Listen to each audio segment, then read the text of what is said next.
ਸੋ ਅੱਜ ਦਾ ਜਿਹੜਾ ਆਪਾਂ ਟੌਪਿਕ ਕਰਨਾ ਹੈ ਉਹਦੇ ਵਿੱਚ ਆਪਾਂ ਕਰਨਾ ਮੈਟਰ ਨੂੰ ਕਲਾਸੀਫਾਈ ਕਰਨਾ ਐਟ ਬਲਕ ਲੈਵਲ। ਠੀਕ ਹੈ, ਪਿਛਲੇ ਟੌਪਿਕ 'ਚ ਆਪਾਂ ਗੱਲ ਕੀਤੀ ਸੀਗੀ ਵੀ ਮੈਟਰ ਦੀਆਂ ਸਟੇਟਸ ਦੀ ਫਿਜ਼ੀਕਲ ਸਟੇਟ ਵੀ ਮੈਟਰ ਸਾਨੂੰ ਕਿੱਦਾਂ ਮਿਲਦਾ। ਉਹਦੇ ਵਿੱਚ ਆਪਾਂ 3 ਚੀਜ਼ਾਂ ਪੜ੍ਹੀਆਂ ਸੀ, ਸੋਲਿਡ, ਲਿਕੁਇਡ ਤੇ ਗੈਸ, ਤੇ ਉਹਨਾਂ ਦੀਆਂ ਪ੍ਰੋਪਰਟੀਜ਼ ਪੜ੍ਹੀਆਂ ਸੀ। ਠੀਕ ਹੈ, ਔਰ ਮੈਂ ਇੱਕ ਕੁਐਸਚਨ ਵੀ ਪੁੱਛਿਆ ਸੀ ਸ਼ਾਇਦ ਵੀ ਕਿਹੜਾ ਪ੍ਰੋਸੈਸ ਹੈ ਜਿਹਦੇ ਵਿੱਚ ਜਿਹੜਾ ਸੋਲਿਡ ਹੈ ਡਾਇਰੈਕਟਲੀ ਕਨਵਰਟ ਹੋ ਜਾਂਦਾ ਗੈਸ ਦੇ ਵਿੱਚ। ਬਹੁਤ ਸਾਰੇ ਜਣਿਆਂ ਨੇ ਆਨਸਰ ਵੀ ਸਹੀ ਦੱਸਿਆ ਸੀ। ਦੈਟ ਇਜ਼ ਉਹ ਕਿਹੜਾ ਪ੍ਰੋਸੈਸ ਹੁੰਦਾ, ਉਹਨੂੰ ਕਹਿੰਦੇ ਆ ਸਬਲੀਮੇਸ਼ਨ, ਜਿਹਦੇ ਵਿੱਚ ਸੋਲਿਡ ਡਾਇਰੈਕਟਲੀ ਕਨਵਰਟ ਹੋ ਜਾਂਦਾ ਗੈਸ ਦੇ ਵਿੱਚ। ਔਰ ਉਹਦੀ ਐਗਜ਼ਾਮਪਲ ਹੈ ਨੈਫਥਲਿਨ ਬਾਲਸ, ਮਤਲਬ ਕਿ ਜਿਹੜੀਆਂ ਫਰਨੈਲ ਦੀਆਂ ਗੋਲੀਆਂ ਆਪਾਂ ਘਰ ਵਿੱਚ ਯੂਜ਼ ਕਰਦੇ ਹਾਂ। ਆਪਾਂ ਕੀ ਦੇਖਦੇ ਹਾਂ, ਜਦੋਂ ਆਪਾਂ ਫਰਨੈਲ ਦੀਆਂ ਗੋਲੀਆਂ ਰੱਖ ਦਈਏ, ਠੀਕ ਹੈ, ਕਾਫੀ ਟਾਈਮ ਬਾਅਦ, ਮਹੀਨੇ 2 ਮਹੀਨੇ ਬਾਅਦ ਜੇ ਆਪਾਂ ਓਪਨ ਕਰੀਏ, ਕਦੀ ਵੀ ਸਾਨੂੰ ਉਹਦੀ ਜਗ੍ਹਾ ਲਿਕੁਇਡ ਪੋਰਸ਼ਨ ਮਿਲੇਗਾ ਨਹੀਂ। ਜੋ ਉਹਦੀ ਜਗ੍ਹਾ ਆਪਾਂ ਬਰਫ਼ ਰੱਖੀ ਹੁੰਦੀ ਸਾਨੂੰ ਲਿਕੁਇਡ ਹੀ ਮਿਲਣਾ ਸੀ। ਠੀਕ ਹੈ, ਮਤਲਬ ਥੋੜੀ ਦੇਰ ਬਾਅਦ ਸਾਨੂੰ ਲਿਕੁਇਡ ਪੋਰਸ਼ਨ ਮਿਲਣਾ ਸੀ। ਸੋ ਕਿਹੜੀ ਚੀਜ਼ ਹੈ ਜਿਹੜੀ ਸੋਲਿਡ ਤੋਂ ਡਾਇਰੈਕਟਲੀ ਕਨਵਰਟ ਹੋ ਜਾਂਦੀ ਹੈ ਗੈਸ ਦੇ ਵਿੱਚ, ਉਹ ਹੈਗੀ ਆ ਨੈਫਥਲਿਨ ਬਾਲਸ, ਉਹਦੀ ਐਗਜ਼ਾਮਪਲ ਹੈ। ਠੀਕ ਹੈ, ਸੋ ਹੁਣ ਆਪਾਂ ਮੈਟਰ ਦੇ ਦੁਆਰਾ ਡੈਫੀਨੇਸ਼ਨ ਦੇਖੀਏ ਵੀ ਮੈਟਰ ਕੀ ਹੁੰਦਾ, ਐਨੀਥਿੰਗ ਦੈਟ ਆਕਿਊਪਾਈਜ਼ ਸਪੇਸ ਐਂਡ ਪੋਜੈਸਿਸ ਮਾਸ। ਮਤਲਬ ਕਿ ਕੋਈ ਵੀ ਚੀਜ਼ ਜਿਹੜਾ ਕੋਈ ਥਾਂ ਘੇਰਦੀ ਹੈ ਤੇ ਜਿਹਦਾ ਕੋਈ ਭਾਰ ਹੁੰਦਾ, ਉਹਨੂੰ ਆਪਾਂ ਕਹਿੰਦੇ ਆ ਮੈਟਰ, ਔਰ ਪੰਜਾਬੀ 'ਚ ਇਹਨੂੰ ਆਪਾਂ ਕਹਿੰਦੇ ਆ ਪਦਾਰਥ। ਠੀਕ ਹੈ, ਸੋ ਹੁਣ ਮੈਂ ਮੈਟਰ ਨੂੰ ਕਲਾਸੀਫਾਈ ਕਰਨ ਜਾ ਰਹੀ ਹਾਂ 2 ਪਾਰਟਸ ਦੇ ਵਿੱਚ। First one is mixture and other one is pure substance. ਠੀਕ ਹੈ, ਮੈਟਰ ਕੀ ਹੋਏਗਾ, ਜਾਂ ਤਾਂ ਸਾਨੂੰ 2 ਜਾਂ 2 ਤੋਂ ਜ਼ਿਆਦਾ ਚੀਜ਼ਾਂ ਤੋਂ ਮਿਲ ਕੇ ਬਣਿਆ ਹੋਇਆ ਹੋਏਗਾ ਜਿਹਨੂੰ ਆਪਾਂ ਮਿਕਸਚਰ ਕਹਿੰਦੇ ਹਾਂ, ਜਾਂ ਫਿਰ ਸਾਨੂੰ ਪਿਓਰਲੀ ਮਿਲੇਗਾ। ਕੋਈ ਵੀ ਚੀਜ਼ ਆਪਾਂ ਨੂੰ ਇੱਦਾਂ ਮਿਲਦੀ ਹੈ, ਜਾਂ ਤਾਂ ਆਪਾਂ ਨੂੰ ਪਿਓਰ ਮਿਲੇਗੀ ਜਾਂ ਆਪਾਂ ਨੂੰ ਮਿਕਸ ਕੀਤੀ ਹੋਈ ਮਿਲੇਗੀ। ਠੀਕ ਹੈ, ਸੋ ਉਸੇ ਨੂੰ ਆਪਾਂ ਐਗਜ਼ਾਮਪਲ ਲੈ ਕੇ, ਸੋ ਫਸਟ ਜਿਹੜੀ ਮੈਂ ਗੱਲ ਕਰਨ ਲੱਗ ਗਈ ਹਾਂ ਉਹ ਕੀ ਹੈ, ਮਿਕਸਚਰ। ਠੀਕ ਹੈ, ਸੋ ਜਿਹੜੀ ਮੈਂ ਮਿਕਸਚਰ ਦੀ ਡੈਫੀਨੇਸ਼ਨ ਲਿਖੀ ਹੋਈ ਹੈ ਵੀ ਮਿਕਸਚਰ ਕੀ ਹੈ, mixture contains 2 or more substances in any ratio। ਮਤਲਬ ਕਿ ਮਿਕਸਚਰ ਕੀ ਹੈ, ਜਦੋਂ ਮੈਂ 2 ਜਾਂ 2 ਤੋਂ ਜ਼ਿਆਦਾ ਚੀਜ਼ਾਂ ਨੂੰ ਕੀ ਇਕੱਠੇ ਕੀਤਾ, ਕੰਬਾਈਨ ਕੀਤਾ ਕਿਸੇ ਵੀ ਰੇਸ਼ੋ ਹੁੰਦਾ ਮੈਂ ਕਿਹੜੀ ਚੀਜ਼ ਕਿੰਨੀ ਪਾਉਣੀ। ਠੀਕ ਹੈ, ਸੋ ਜਦੋਂ ਮੈਂ ਕਿਸੇ ਵੀ ਰੇਸ਼ੋ 'ਚ ਕੰਬਾਈਨ ਕੀਤਾ ਉਹਨੂੰ ਮੈਂ ਮਿਕਸਚਰ ਕਹਿੰਦੀ ਹਾਂ। ਫੋਰ ਐਗਜ਼ਾਮਪਲ ਗੱਲ ਕੀਤੀ ਏਅਰ ਕੀ ਹੈ, ਮਿਕਸਚਰ ਹੈ। ਕਾਹਦਾ ਮਿਕਸਚਰ ਹੈ, ਗੈਸਿਸ ਦਾ। ਟੀ ਕਾਹਦਾ ਮਿਕਸਚਰ ਹੈ, ਟੀ ਅਸੀਂ ਕਿੱਦਾਂ ਬਣਾਉਂਦੇ ਹਾਂ, ਪਾਣੀ ਪਾਉਂਦੇ ਹਾਂ, ਖੰਡ ਪਾਉਂਦੇ ਹਾਂ। ਠੀਕ ਹੈ, ਫਿਰ ਆਪਾਂ ਚਾਹ ਪੱਤੀ ਪਾਉਂਦੇ ਹਾਂ, ਦੁੱਧ ਪਾਉਂਦੇ ਹਾਂ। ਸੋ ਚਾਹ ਪੱਤੀ, ਦੁੱਧ, ਪਾਣੀ, ਇਹਨਾਂ ਸਾਰਿਆਂ ਦਾ ਮਿਕਸਚਰ ਕੀ ਹੈ, ਟੀ। ਇੱਥੇ ਮੈਨੂੰ ਕਿਸੇ ਨੇ ਕਿਹਾ ਥੋੜੀ ਨਾ ਵੀ ਮੈਂ ਇੰਨਾ ਹੀ ਦੁੱਧ ਪਾਊਂਗੀ ਤਾਂ ਹੀ ਟੀ ਬਣੇਗੀ, ਜੇ ਦੁੱਧ ਜ਼ਿਆਦਾ ਪਾਤਾ ਤਾਂ ਟੀ ਨਹੀਂ ਬਣੇਗੀ, ਇੱਦਾਂ ਦਾ ਕੁਛ ਤਾਂ ਨਹੀਂ ਹੈਗਾ ਨਾ। ਸੋ ਇਹਦਾ ਮਤਲਬ ਕੀ ਹੈ ਵੀ ਮੈਂ ਮਿਕਸਚਰ ਦੇ ਵਿੱਚ ਸਬਸਟੈਂਸਿਸ ਨੂੰ ਆਪਣੀ ਮਰਜ਼ੀ ਨਾਲ ਪਾ ਸਕਦੀ, ਜਿੰਨਾ ਮਰਜ਼ੀ ਪਾ ਸਕਦੀ ਮੇਰੀ ਰਿਕੁਆਇਰਮੈਂਟ ਦੇ ਅਕੋਰਡਿੰਗ। ਤੀਜੀ ਐਗਜ਼ਾਮਪਲ ਲਈ ਹੈ ਸ਼ੂਗਰ ਇਨ ਵਾਟਰ, ਮੈਂ ਖੰਡ ਨੂੰ ਪਾਇਆ ਪਾਣੀ ਵਿੱਚ ਘੋਲਿਆ। ਠੀਕ ਹੈ, ਸੋ ਇਹ ਸਾਰੀਆਂ ਕਾਹਦੀਆਂ ਐਗਜ਼ਾਮਪਲਸ ਨੇ, ਮਿਕਸਚਰ ਦੀਆਂ। ਨੈਕਸਟ ਚੀਜ਼ ਆ, ਹੁਣ ਮਿਕਸਚਰ ਮੈਂ ਕਿੱਦਾਂ ਪਤਾ ਲੱਗੂ ਮੈਨੂੰ ਮਿਕਸਚਰ ਕਿਹੜਾ ਮਿਕਸਚਰ ਹੈ। ਠੀਕ ਹੈ, ਸੋ ਉਹਦੀਆਂ ਮੇਰੇ ਕੋਲ 2 ਟਾਈਪਸ ਹੈ। ਪਹਿਲੀ ਹੈਗੀ ਆ ਹੋਮੋਜੀਨੀਅਸ ਮਿਕਸਚਰ ਤੇ ਦੂਜੀ ਹੈਗੀ ਆ ਹੈਟਰੋਜੀਨੀਅਸ ਮਿਕਸਚਰ।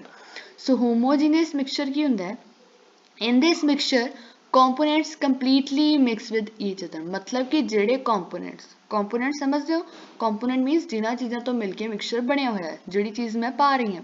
ਠੀਕ ਹੈ, ਸੋ ਹੋਮੋਜੀਨੀਅਸ ਮਿਕਸਚਰ 'ਚ ਕੀ ਹੁੰਦਾ, ਮੈਂ ਜਿਹੜੇ ਵੀ ਕੰਪੋਨੈਂਟਸ ਪਾ ਰਹੀ ਹਾਂ ਉਹ ਪੂਰੀ ਤਰ੍ਹਾਂ ਮਿਕਸ ਹੁੰਦੇ ਆ ਮਿਕਸਚਰ ਦੇ ਵਿੱਚ। ਠੀਕ ਹੈ, ਫੋਰ ਐਗਜ਼ਾਮਪਲ ਮੈਂ ਗੱਲ ਕਰ ਲਾਂ, ਮੈਂ ਪਾਣੀ 'ਚ ਖੰਡ ਨੂੰ ਘੋਲਦੀ ਹਾਂ। ਠੀਕ ਹੈ, ਜਦੋਂ ਮੈਂ ਪੂਰੀ ਤਰ੍ਹਾਂ ਉਹਨੂੰ ਪ੍ਰੋਪਰਲੀ ਘੋਲੂੰਗੀ ਤਾਂ ਪਾਣੀ ਖੰਡ 'ਚ ਪੂਰੀ ਤਰ੍ਹਾਂ ਘੁਲ ਜਾਏਗੀ।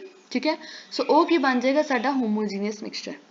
ਦੂਜੀ ਚੀਜ਼ ਕੀ ਆ, it's composition is same through out. ਮਤਲਬ ਕਿ ਜੇ ਮੈਂ ਖੰਡ ਨੂੰ ਪੂਰੀ ਤਰ੍ਹਾਂ ਪਾਣੀ 'ਚ ਘੋਲਿਆ ਹੋਏਗਾ ਨਾ ਤਾਂ ਕੰਪੋਜੀਸ਼ਨ ਸੇਮ ਰਹੇਗੀ। ਮਤਲਬ ਚਾਹੇ ਉਹ ਪਾਣੀ ਮੈਂ ਉੱਪਰੋਂ ਟੇਸਟ ਕਰਾਂ, ਚਾਹੇ ਮੈਂ ਥੱਲਿਓਂ ਟੇਸਟ ਕਰਾਂ, ਉਹਦੀ ਕੰਪੋਜੀਸ਼ਨ ਸੇਮ ਰਹੇਗੀ। ਜਿੰਨੀ ਸ਼ੂਗਰ ਉੱਪਰ ਹੋਏਗੀ ਉਨੀ ਹੀ ਸ਼ੂਗਰ ਥੱਲੇ ਹੋਏਗੀ। ਔਰ ਇਹਦੀ ਦੂਜੀ ਐਗਜ਼ਾਮਪਲ ਹੈ ਏਅਰ, ਕਿਉਂਕਿ ਏਅਰ ਦੇ ਵਿੱਚ ਸਾਨੂੰ ਅਲੱਗ-ਅਲੱਗ ਗੈਸਿਸ ਅਲੱਗ ਤਾਂ ਨਹੀਂ ਦਿਸਦੀਆਂ, ਸਾਰਾ ਕੁਝ ਮਿਕਸ ਹੀ ਹੈ। ਸੋ ਏਅਰ ਇਜ਼ ਆਲਸੋ ਹੋਮੋਜੀਨੀਅਸ ਮਿਕਸਚਰ। ਠੀਕ ਹੈ, ਨੈਕਸਟ ਚੀਜ਼ ਹੈ ਹੈਟਰੋਜੀਨੀਅਸ ਮਿਕਸਚਰ। ਹੈਟਰੋ ਦਾ ਮਤਲਬ ਹੁੰਦਾ ਅਲੱਗ-ਅਲੱਗ। ਸੋ ਸ਼ਾਰਟ 'ਚ ਆਪਾਂ ਕਹਿੰਦੇ ਵੀ ਹੈਟਰੋ ਮਤਲਬ ਕੀ ਹੈ, ਜਿਹਦੇ 'ਚ ਮੈਨੂੰ ਕੰਪੋਨੈਂਟਸ ਅਲੱਗ-ਅਲੱਗ ਦਿਸਣ।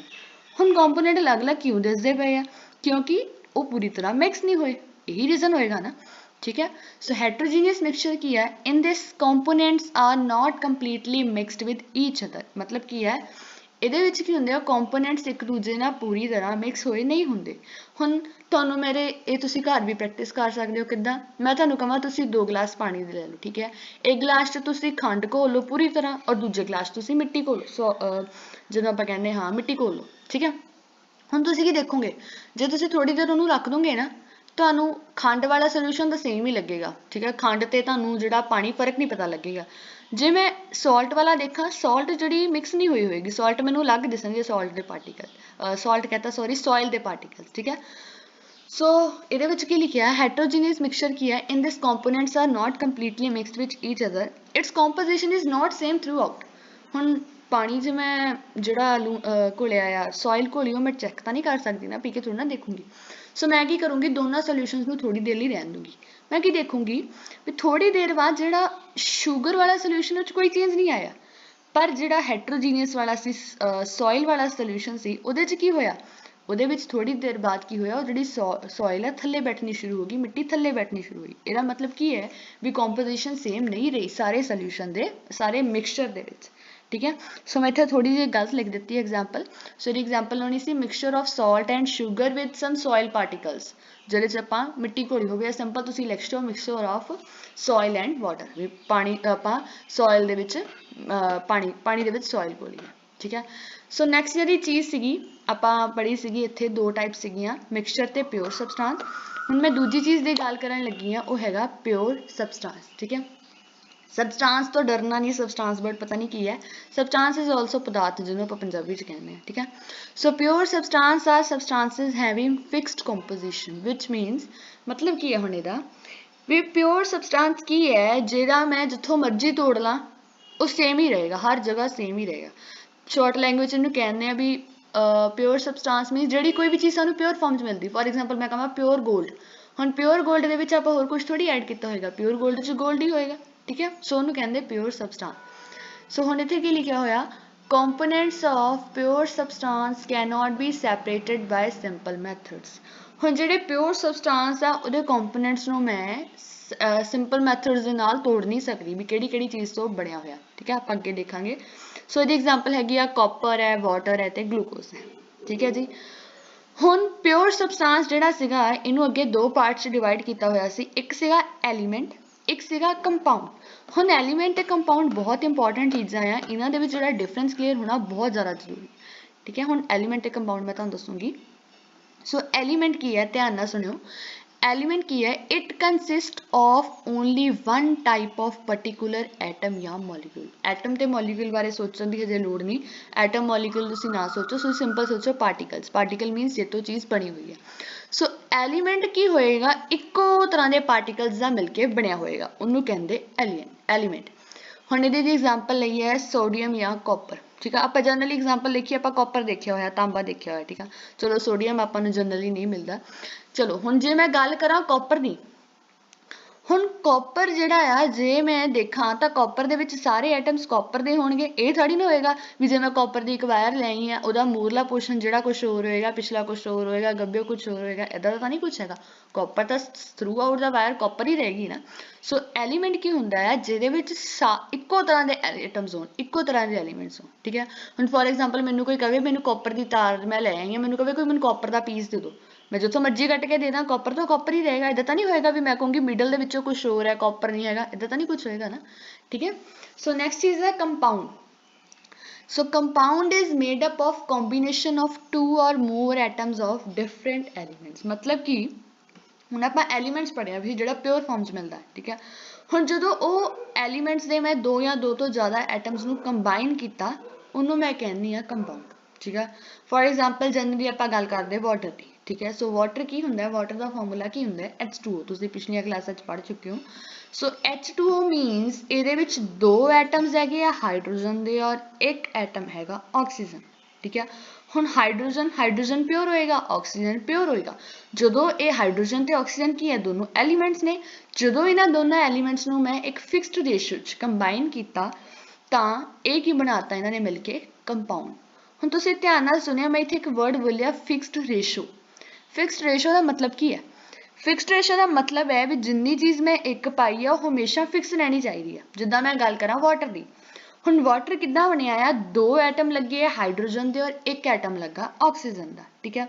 ਹੁਣ ਜੇ ਮੈਂ ਕਹਾਂ ਏਦਾਂ ਕਰਦੀ ਹਾਂ, ਮੈਂ ਹਾਈਡਰੋਜਨ ਦੇ 3 ਪਾਉਂਦੀ ਔਰ ਆਕਸੀਜਨ ਦੇ 2 ਪਾਉਂਦੀ, ਤਾਂ ਸਾਨੂੰ ਵਾਟਰ ਨਹੀਂ ਮਿਲੇਗਾ, ਠੀਕ ਹੈ। ਵੈਸੇ ਅਸੀਂ ਨਹੀਂ ਪਾ ਸਕਦੇ, ਪਰ ਆਪਾਂ ਜੇ ਆਪਾਂ ਕੈਮਿਸਟਰੀ ਕੈਮੀਕਲਸ ਦੀ ਗੱਲ ਕਰਦੀ, ਮੈਂ ਜਸਟ ਤੁਹਾਨੂੰ ਐਗਜ਼ਾਮਪਲ ਦੇ ਰਹੀ ਹਾਂ, ਠੀਕ ਹੈ। ਸੋ ਫਿਕਸਡ ਕੰਪੋਜੀਸ਼ਨ ਦਾ ਮਤਲਬ ਕੀ ਹੈ ਵੀ ਵਾਟਰ ਤਾਂ ਹੀ ਬਣੇਗਾ ਜੇ ਆਪਾਂ 2 ਹਾਈਡਰੋਜਨ ਦੇ ਐਟਮ ਪਾਵਾਂਗੇ ਤਾਂ ਆਕਸੀਜਨ ਦਾ 1 ਪਾਵਾਂਗੇ। ਜੇ ਆਪਾਂ ਘਟਾ ਵਧਾ ਵੀ ਦਿੱਤਾ ਨਾ ਤਾਂ ਸਾਡਾ ਵਾਟਰ ਨਹੀਂ ਬਣੇਗਾ। ਇਹਦੀ ਦੂਜੀ ਐਗਜ਼ਾਮਪਲ ਹੈ ਕਾਰਬਨ ਡਾਈਆਕਸਾਈਡ, ਠੀਕ ਹੈ। ਸੋ ਮੈਨੂੰ ਉਮੀਦ ਆ ਤੁਹਾਨੂੰ ਐਲੀਮੈਂਟ ਤੇ ਕੰਪਾਊਂਡ 'ਚ ਡਿਫਰੈਂਸ ਕਲੀਅਰ ਹੋ ਗਿਆ ਹੋਏਗਾ। ਜੇ ਤੁਹਾਨੂੰ ਨਹੀਂ ਵੀ ਕਲੀਅਰ ਹੋਇਆ, ਮੈਨੂੰ ਤੁਸੀਂ ਥੱਲੇ ਡਿਸਕ੍ਰਿਪਸ਼ਨ 'ਚ ਦੱਸ ਸਕਦੇ ਹੋ ਵੀ ਤੁਹਾਨੂੰ ਕੀ ਪ੍ਰੋਬਲਮ ਹੈ, ਕਮੈਂਟ 'ਚ ਦੱਸਿਓ, ਮੈਂ ਤੁਹਾਨੂੰ ਦੁਬਾਰਾ ਐਕਸਪਲੇਨ ਕਰਨ ਦੀ ਕੋਸ਼ਿਸ਼ ਕਰਾਂਗੀ ਜੇ ਤੁਹਾਨੂੰ ਨਹੀਂ ਸਮਝ ਆਇਆ।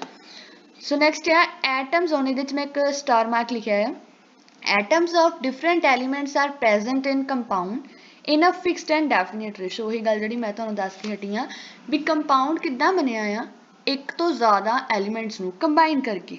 ਸੋ ਜਿਹੜੇ ਐਟਮਸ ਕੰਬਾਈਨ ਹੋਣਗੇ ਉਹ ਫਿਕਸਡ ਰੇਸ਼ੋ 'ਚ ਹੋਣਗੇ ਤੇ ਡੈਫੀਨੇਟ ਰੇਸ਼ੋ, ਫਿਕਸਡ ਔਰ ਡੈਫੀਨੇਟ ਮੀਨਸ ਇੱਕੋ ਗੱਲ ਹੈ ਵੀ ਜਿੰਨਾ ਅਮਾਊਂਟ ਮੈਂ ਕਿਹਾ ਉਨਾ ਹੀ ਪਾਣਾ ਆ। ਹੁਣ ਜੇ ਵਾਟਰ 2 ਹਾਈਡਰੋਜਨ ਦੇ ਐਟਮਸ ਦੇ ਨਾਲ ਬਣਦਾ ਨਾ ਤਾਂ 2 ਹੀ ਪਾਣੇ ਆ, ਤੋਂ ਜ਼ਿਆਦਾ ਵੀ ਨਹੀਂ ਪਾਣੇ ਤੇ ਘੱਟ ਵੀ ਨਹੀਂ ਪਾਣੇ। ਜੇ ਘੱਟ ਪਾਏ ਤਾਂ ਵੀ ਨਹੀਂ ਸਾਡਾ ਵਾਟਰ ਬਣੇਗਾ, ਜੇ ਵੱਧ ਪਾਏ ਤਾਂ ਵੀ ਨਹੀਂ ਬਣੇ। ਠੀਕ ਹੈ ਜੀ, ਸੋ ਇਹ ਚੀਜ਼ ਲਿਖਿਆ ਹੋਇਆ। ਹੁਣ ਇਸ ਤੋਂ ਬਾਅਦ ਮੈਂ ਕੈਮਿਸਟਰੀ ਦੀ ਜਿਹੜੀ ਤੁਹਾਡੀ ਹੈਗੀ ਬੁੱਕ NCERT ਉਹਦਾ ਮੈਂ ਪੇਜ ਵਿੱਚ ਐਡ ਕੀਤਾ। ਸੋ ਉਹੀ ਚੀਜ਼ ਉਹਨੇ ਦੱਸੀ ਹੋਈ ਹੈ ਜੋ ਚੀਜ਼ ਆਪਾਂ ਪੜ੍ਹ ਚੁੱਕੇ ਹਾਂ। ਸੋ ਮਿਕਸਚਰ ਕੀ ਹੈ ਜਾਂ ਜਿਹੜਾ ਮੈਕਰੋਸਕੋਪਿਕ ਲੈਵਲ ਹੈ, ਮੈਕਰੋਸਕੋਪਿਕ ਮੀਨਸ ਵੱਡੇ ਲੈਵਲ ਤੇ ਆਪਾਂ ਮੈਟਰ ਨੂੰ ਦੇਖੀਏ ਤਾਂ 2 ਪਾਰਟਸ ਡਿਵਾਈਡ ਕੀਤਾ ਹੈ, ਵਨ ਇਜ਼ ਮਿਕਸਚਰ ਔਰ ਅਦਰ ਹੈਗਾ ਪਿਓਰ ਸਬਸਟਾਂਸ। ਠੀਕ ਹੈ, ਸੋ ਮੈਟਰ ਨੂੰ ਡਿਵਾਈਡ ਕੀਤਾ ਮਿਕਸਚਰ ਤੇ ਪਿਓਰ ਸਬਸਟਾਂਸ। ਮਿਕਸਚਰ ਅੱਗੇ 2 ਤਰ੍ਹਾਂ ਦਾ ਆ, ਹੋਮੋਜੀਨੀਅਸ ਐਂਡ ਹੈਟਰੋਜੀਨੀਅਸ, ਔਰ ਪਿਓਰ ਸਬਸਟਾਂਸ ਵੀ 2 ਤਰ੍ਹਾਂ ਦੇ ਹੈ, ਐਲੀਮੈਂਟਸ ਦੇ ਕੰਪਾਊਂਡਸ। ਠੀਕ ਹੈ, ਸੋ ਮਿਕਸਚਰ ਦੀ ਉਹਨੇ ਐਗਜ਼ਾਮਪਲ ਗੱਲ ਕੀਤੀ ਆ। ਮਿਕਸਚਰ ਕੀ ਹੁੰਦਾ ਹੈ, ਜਦੋਂ ਆਪਾਂ ਬਹੁਤ ਸਾਰੀਆਂ ਚੀਜ਼ਾਂ ਆਪਣੇ ਆਲੇ ਦੁਆਲੇ ਮਿਕਸਚਰ ਹੈਗੀਆਂ, ਜਿੱਦਾਂ ਸ਼ੂਗਰ ਸੋਲਿਊਸ਼ਨ ਹੈ, ਏਅਰ ਹੈ, ਟੀ ਹੈ, ਸਾਰੇ ਮਿਕਸਚਰ ਆ। ਠੀਕ ਆ, ਸੋ ਅ mixture contains 2 or more substances present in it is called as its component। ਮਤਲਬ ਮਿਕਸਚਰ 'ਚ ਜਿਹੜੀਆਂ ਚੀਜ਼ਾਂ ਆਪਾਂ ਪਾਉਂਦੇ ਆ ਉਹਨਾਂ ਨੂੰ ਆਪਾਂ ਕੰਪੋਨੈਂਟਸ ਕਹਿ ਦਿੰਦੇ ਆ। ਅੱਗੇ ਲਿਖਿਆ ਹੋਇਆ ਮਿਕਸਚਰ ਜਿਹੜਾ 2 ਪਾਰਟਸ ਡਿਵਾਈਡ ਕੀਤਾ, ਇੱਕ ਹੈਗਾ ਹੋਮੋਜੀਨੀਅਸ ਔਰ ਇੱਕ ਹੈਗਾ ਹੈਟਰੋਜੀਨੀਅਸ। ਸੋ ਇਹ ਚੀਜ਼ਾਂ ਮੈਂ ਤੁਹਾਨੂੰ ਦੱਸ ਚੁੱਕੀ ਹਾਂ ਸਭ ਕੁਝ।